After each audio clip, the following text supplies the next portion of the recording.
တစောင်းတိုင်းလာပြညရဲ့တမိုင်းနဲ့သဘောတရားကိုပုံမြင်ဆန်းဆန်းစိတ်ဝင်စားဖွယ်ဖော်ပြလိုက်ပါတယ်နော်ဟိုအခါတုန်းကအိန္ဒိယနိုင်ငံမှာတာဝနာတော်ဟာပေါ်ပေါက်နေတာပါ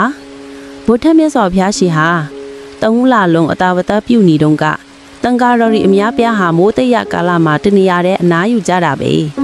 မိုးတီးထန်တဲ့ရာသီကနေတို့ညောရှိမှာတန်ဃာတော်တို့ဟာအနားယူပြီးဗုဒ္ဓတရားကိုလေ့လာမှတ်သားနာယူသုံးသပ်သင်ကြားနေကြတယ်ဒီနေ့မှာတော့3လပြီးအတာဝတ္တပြီးသွားချိန်တစောင်းတိုင်းလာပြီးညဟာရောက်လာသည်အဲ့ဒီညကဖះရှင်ရဲ့3လလုံးပြုထားတဲ့အတာဝတ္တပြီးသွားတဲ့အတွက်အတာဝတ္တပြီးသည့်နေ့လို့ခေါ်ကြတယ်အဲ့ညမှာဗုဒ္ဓမြတ်စွာဘုရားရှင်ဟာ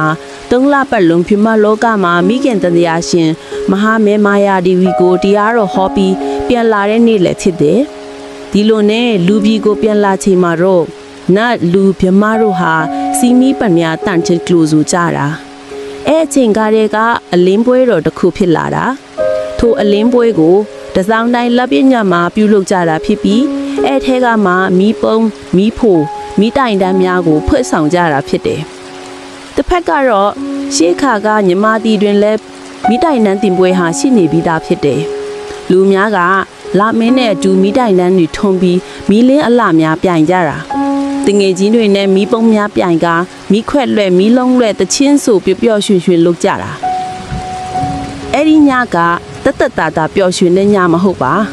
တစောင်းတိုင်းလက်ပြီးညဟာဂျေဇုတည်ခြင်းတရားတည်ခြင်းအလင်းတို့ပြန်ခြင်းကိုပြသတဲ့ညပါ